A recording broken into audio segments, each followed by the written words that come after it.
Hey, so tell me if you've heard this one before. While I agree that this house is on fire, we can't put out the house fire entirely because if we do, then there would be a chance it could burn down. No, you haven't heard this before because it's completely asinine and makes no sense whatsoever. Well, that's effectively the minarchist argument for the state. Mr. Strawman, give me a break! In what way was that even remotely a mischaracterization of the minarchist approach to analyzing state violence and political rule? Most minarchists generally present their arguments under the pretense of state skepticism and seem to have a rudimentary understanding of political rule being a negative thing, although there are many regular party-archists whose beliefs don't differ even remotely from that of mainstream conservatism, and just identify with the term because they find it to be an edgier label. More on that in a moment. Except that's what you did. You are distorting and exaggerating the argument of minarchism, of what minarchism is.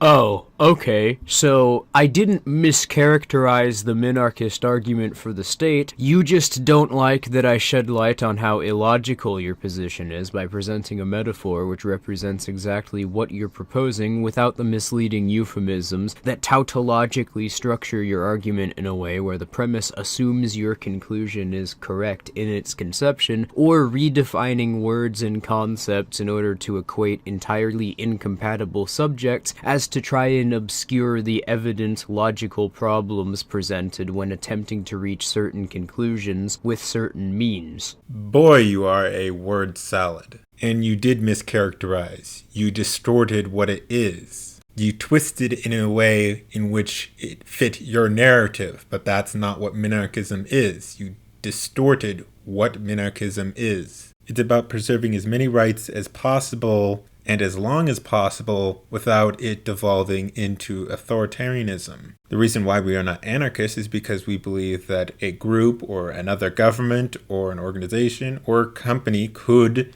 become the new government, either through tricking people or people willingly giving up their rights. And that new government would become tyrannical much faster. But we've already arrived at the main problem with this video and minarchism in general as a political position in just the first response from Outlaw. There are numerous issues with the argument proposed in just about every angle you approach it from.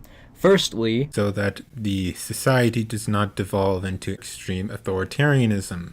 Is not the definition of minarchism. That is, again, just you poisoning the well by assuming your proposed conclusion in the premise of your argument. Aren't you the one who doesn't use definitions, or doesn't like to use definitions? For example, you don't like to use the definition of libertarianism or the definition of government. Also, that's not poisoning the well. Poisoning the well is to commit a preemptive ad hominem attack against an opponent. That is to prime the audience with adverse information about the opponent from the start in an attempt to make your claim more acceptable or to discount the credibility of your opponent's claim. I didn't do that. All I was doing is giving the reason why people are minarchist. I wasn't giving the definition of minarchism, I was giving the reason as to why people are minarchists. So that you can hand-wave away criticism when presented by claiming that your critics' arguments are based on an improper representation of the minarchist position. Yeah, because they are based off an improper representation. Anyone's gonna say that you're representing them wrong if you are actually representing them wrong. Now, he goes on a bunch of other stuff in this video, and it's just a word salad, quite frankly, and I don't want to go through all that. I'll probably make a much longer video on my own talking about minarchism and why I'm a minarchist and not an anarchist, or at least not his kind of anarchism, because so far the closest kind of anarchism that seems plausible is the kind that Hoplu has told me about. The other reason why I'm not going to go on any further is because, well, this.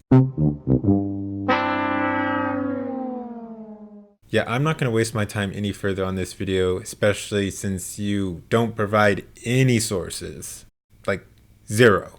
And to be honest, for those NCAPs who are watching this video, if you've gotten this far, why do you watch him when he doesn't provide any sources to his content? Even if you think I'm wrong, why do you still watch him when he doesn't even cite his sources? At least Shane Killian usually cites his sources. But ESO, from what I have seen, never cites his sources. Or hardly ever does. Anyways, that's it for this video. If you liked it, please give it a like, subscribe, share it, comment down below and tell me what you thought. Join the other subscribers in helping me reach my goal of 500 subscribers. You can do that by sharing my content with your friends, your family, your followers, and on all your social media, so like Twitter, Facebook, Minds.com, Gab, heck, even share it on Telegram and Discord if you have them. So, do all that, and I'll see y'all later. We bop and bippity hop.